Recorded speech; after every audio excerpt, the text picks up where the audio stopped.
ఆవు పేడలో నీవు ఈ రోజు నుంచి నివాసం ఏర్పాటు చేసుకో. ఈ ఆవు పేడని ఇంట్లో అలకడానికి వాడతారుగా, అలిగితే ఆ ఇంట్లో నువ్వు ఉండు. ఆవు పేడ పూజా మందిరంలో పెడితే అక్కడ దేవతలంతా వచ్చేలా చెయ్యి. ఆవు పేడ ఈ క్యాష్ బాక్స్ దగ్గర కింద పెడితే పూర్వం ఏం చేసేవారు తెలిసిన, ఇళ్లల్లో ఇనపెట్టెల దగ్గర ఇంత దర్భలు తీసుకొచ్చి గడ్డిని ఓ చాప కింద దర్భచాప తీసుకొచ్చి ఆ దర్భలతో తయారు చేయబడిన చాపని ఇనపెట్టి దగ్గర పెట్టి దాని మీద ఆవు పేడ పెట్టేవారు. ఆవు పేడ నెలకొకసారి మారిస్తే చాలు. ఆ ఎండిపోయిన ఆవు పేడ ఈ ఇనప బీరువా కింద ఉంటే ఐశ్వర్యం అద్భుతంగా తయారవుతుంది. ఇంట్లో పిల్లలకు దుర్వ్యసనములు రావు తెలిసిన. మనం డబ్బు సంపాదించడమే కాదు, మన ఇళ్లలో పిల్లలకి వ్యసనాలు వస్తున్నాయో లేవో కూడా చూసుకోవాలి కదా. ఆవు పేడ కనుక ఇనప బీరువా దగ్గర పెడితే పిల్లల్లో వ్యసనాలు తొలగిపోతాయని వేదశాస్త్రాలు చెబుతున్నాయి. బృహస్పతి లాంటి వాళ్ళు సదాచారాల్లో ఈ విషయాన్ని చెప్పారు. కాబట్టి తప్పక మనం ఆవు పేడ పెట్టాలట.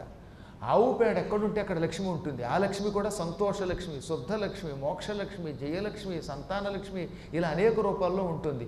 కాబట్టి అమ్మా, గోమయం నీ స్వరూపం, నీ నివాస స్థానం నీకు ఇచ్చేసాం అనగానే అప్పటి నుంచి జగదేకమాత ఆదిలక్ష్మి గోవుల యొక్క పేడని తన నివాస స్థానముగా చేసుకున్నది.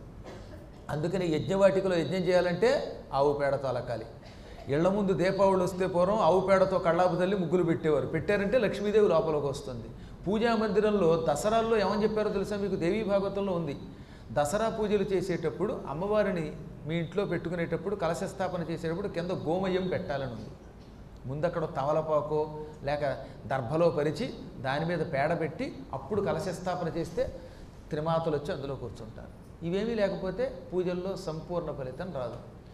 కాబట్టి ధర్మరాజా, గోమయములో లక్ష్మీదేవిని గోవులు ఉండనిచ్చాయి గనక లక్ష్మి అప్పటి నుంచి పేడని తన నివాస స్థానంగా చేసుకున్నది గనక గోమయం అంటే సాక్షాత్తు లక్ష్మీ స్వరూపమే.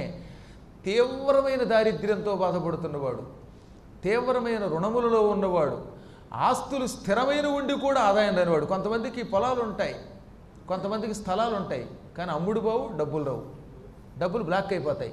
అప్పుడు ఈ ఆవు పేడ ఇంట్లో పెట్టుకుని పూజ చేస్తే వాడికి ఖచ్చితంగా సంపద వచ్చి తీరుతుంది అనగానే ధర్మరాజు చాలా సంతోషపడి ఇప్పుడు శ్రాద్ధ